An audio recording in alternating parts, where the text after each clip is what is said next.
ทักทายสบายดีภาพมันบรรยากาศเนาะตอนสวยเนาะปัจจุบันนี้ก็อยู่ในราว11 12 โมงเนาะของวันที่11เดือนมีนา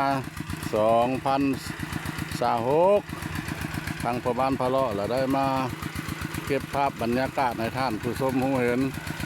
อยู่ที่ละตีนผู้ตีนผาพี่เด้อที่เก้าเวลาเดิมสายน้องเท่าจุดประสงค์ของพ่อบ้านพะเลาะเนาะกะว่าสิมาหากินข้าวป้าเนาะแต่หากำลังฮอตใกล้สิฮอตแล้วใกล้สิฮอตแล้วอันนี้แหละคือทงให้ทงนาแซงเนาะทงนาแซงของชาวบ้านหรือว่าชุมชนบ้านท่าแคเมืองท่าแคแข็งขมวนอันนี้แหละอุดมสมบูรณ์ไปด้วยทรัพยากรธรรมชาติเนาะในน้ำมีปลาในนาก็มีข้าวการผู้ชมเลยคือคนว่าแหละเนาะข้าวเต็มเล่าแล้วนอนเว้าก็คืออย่าพาเลื่อนคิดไก่เด้อท่านผู้ชมเด้อติดตามไปเบื้องว่าพ่อบ้านพะเลาะมาเมื่อนี้แหละคือได้กินข้าวกับอย่างเนาะคือได้กินข้าวกับ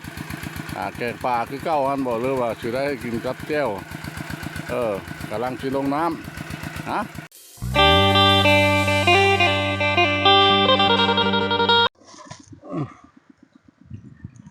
ดู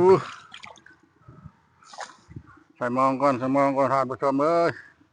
นี่ตะจอกตะแหน่ใส่มองก่อนมาฮอดมาถึงละก็ชิลงน้องมาเด้อใส่นี่ละใส่เลาะหินนี่ละทางเทือป่ามันอยู่ในงวนห้องงวนหินนี่ละ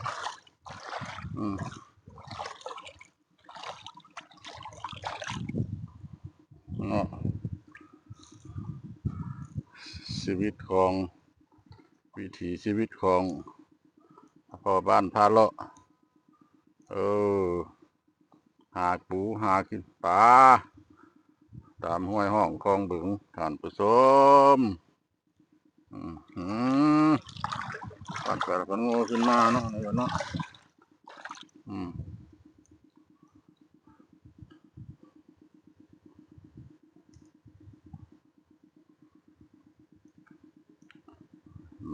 มาเด้อพอหนุญาตนำเจ้าที่เจ้าทางได้ลูกหลานนะทุกยากปากหมองชอบอยู่หากิน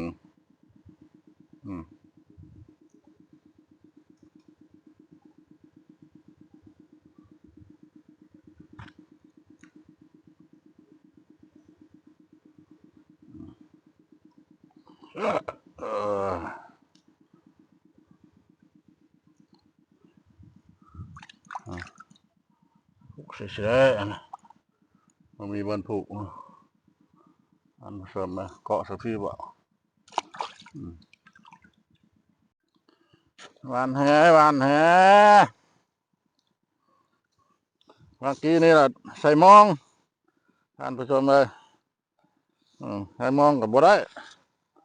ยังบ่เห็นปลาจักตัวปลามองอันบ่ได้น้ำปลาแห่นี่แหละนี่แหละก็ได้กินข้าวจ้ำแจ้วแต่เถอะ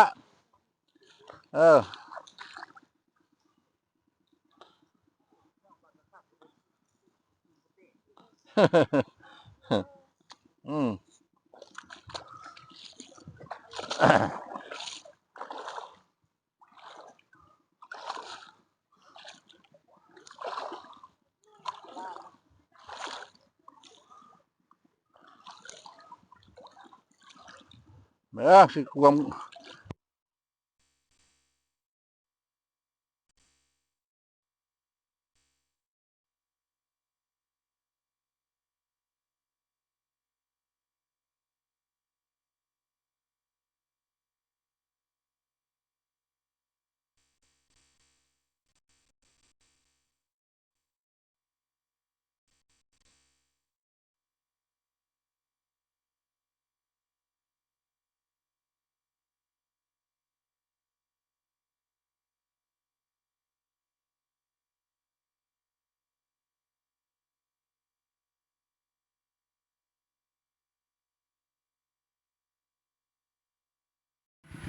เนาะท่านผู้ชมเลยมาหาปูหาป่าเลยเนาะอันนี้ก็พลาดไปพลาดไปแล้วบ่ได้กินฮอดข้าวง่ายเข้าก็ถือมาซื่อใส่มองย่าใส่มองแล้วก็ตึกแหตึกแหแบบโอ้ยน้ำลึกหากก็สิกู้มองขึ้นมาเลยเนี่ยมีปลานี่แหละมีปลาขาวปลาก้าปลาช่างละอันหลายแนวปลาตองก็มีเนาะเนี่ยปลาตองปลาปลาก้าใหญ่ก็มีการผสมเลยนี่แหละทางประมาณพอเราหาปูหาปลาก็ได้พอได้พอซ้ำนี่ละ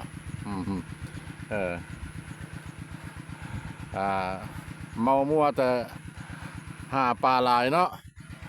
ปวดน้ำปลาหลายกะบ่ได้กินฮอดข้าวว่าสิกินข้าวถ่ายทำให้ท่านผู้ชมเบิ่งหม้อก็ถ้วยก็เอามาหม้อก็เอามาเครื่องหุงเครื่องแกงพักซีซ้อมก็เอามาเลยบ่ได้กินฮอดข้าวขึ้นจากน้ำพอแล้วยากแล้วเนี่ยท่านผู้ชมเลยนี่ล่ะปลามองก็ละลายไปดูพอได้ปิ้งได้จี้อยู่เนาะพอได้ปิ้งได้จี้โอ้ปลาข้อกับปลากระลายตัวพูอยู่ได้เต้อได้ท่านผู้ชมเอ้ยพูหัวหน้า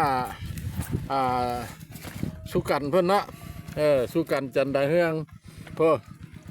เต็มเลยพูปลาเต้อหาปลาชายน้องหาปลาใส่นองเท้าพอบ้านพอเลาะเราบ่ได้บ่ได้แห่ติดสลามเพื่อสิเอาแห่ออกก็บ่แม่ง่ายหรอกบ่มีเวลาหาผู้ปลาตะปลามานำกัน3 คนมื้อนี้ยังบ่ได้เอี่ยมมาบ่ได้เบิ่งข้องท่านสายสมรเพิ่นเนาะท่านสมรนี่ก็ยันอันนี้เรามันปลาท่านสายสมรเพิ่นเด้อท่านสายสมรกับบ่แม่นธรรมดาเพิ่นก็เลยแต่ว่ามื้อนี้เราเพิ่นบ่มานปลาข้อเพิ่นได้แต่ปลานี่สลายได้ประมาณม่องรวมแล้วก็อยู่ราวๆ4 โลเนาะได้แต่ปลาขาวปลาก้านี่เราเนี่ยปลาเพิ่นเลยมาคาบเดียวได้มาฮอดพี่ก็ประมาณ12 โมงแล้วแต่พอบ้านพอเลาะได้น้อยกว่าโม่อันนี้นั่นเป็นของพอบ้านพะเลาะเด้อข้องพอบ้านพะเลาะอันนี้ปลาข้อก็ได้ตัวเดียวปลาขาวปลาอย่างร่วมก็ปั่นกับสิประมาณม่องประมาณโล 1 โลปลายเนาะอันนี้นะมันเป็นปลาของพอบ้านพะเลาะทางมดทางมวลเนาะตั้งแต่มาแต่ประมาณเที่ยงประมาณเที่ยง12 โมงฮอตบริกินนะเข้าง่ายปวดน้ำปลากับแหกับปลาซ่องสลามแน่น้ำเลิกได้ทานผู้ชมเลยเนี่ยอันนี้นะมันอยู่ที่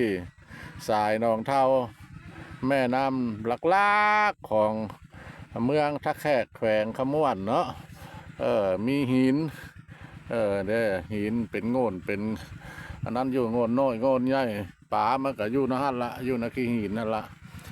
ภูฝาป้าไม้สวยสดงดงามท่านผู้ชมเอ้ยแม่น้ำแห่งนี้แหละถือว่าเป็นแม่น้ำสายหลักล่อเลี้ยงชีวิตการเป็นอยู่ของชาวเมืองตะแคกเนาะแขวงขมวนแต่ละมือแต่ละเว้นถือแห่มาถือมองมาก็ได้เมื่อกินผู้หญิงผู้หญิงก็ซ่อนเป็นหอยเป็นกุ้งเป็นเนี่ยวของธรรมชาตินั่นนี่แหละนะพ่อโอ้ท่านผู้ชมเลยอยู่รอบๆผู้ผาผู้นี่แหละมันผู้นั่นเด้อติดครับเดี๋ยวกระทำป่าเชื่อมแม่น้ำแห้งนี้ก็ไหลออกมาแต่พุ่นละแต่เขาห้องว่าบึงเนาะบึงหนองเท่าก็ถือว่าอยู่ต้นหน้าถ้ำป่าเชื่อมมาแล้วเนาะถ้าท่านใดเคยเห็นเคยได้มาแม่น้ำแห้งนี้ไหลออกมาแต่ภูแต่ผาตอนนั้นแหละบ่มีบกบ่มีแห้งตลอด แรงหาอยู่หากินบ่มีเม็ดจักเทื่อป่าท่านผู้ชมเอ้ยผู้ใดเพิ่นดุเพิ่นมั่นก็หาเป็นอาชีพเนาะหาขายก็เลี้ยงครอบเลี้ยงครัวได้มาหาตอนเช้าแล้วได้หลายแล้วก็ตอนแรงก็เอาเมื่อก็ให้เมียลงตลาดเนาะ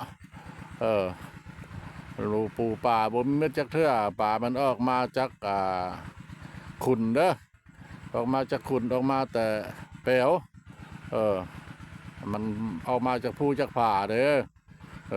บ่มีเม็ดนี่ตามห้วยห้องนั่นล่ะยาวพูว่าล่ะพูท่านผู้ชมเลยพูได้ล่ะอันนี้มันเป็นนาแซง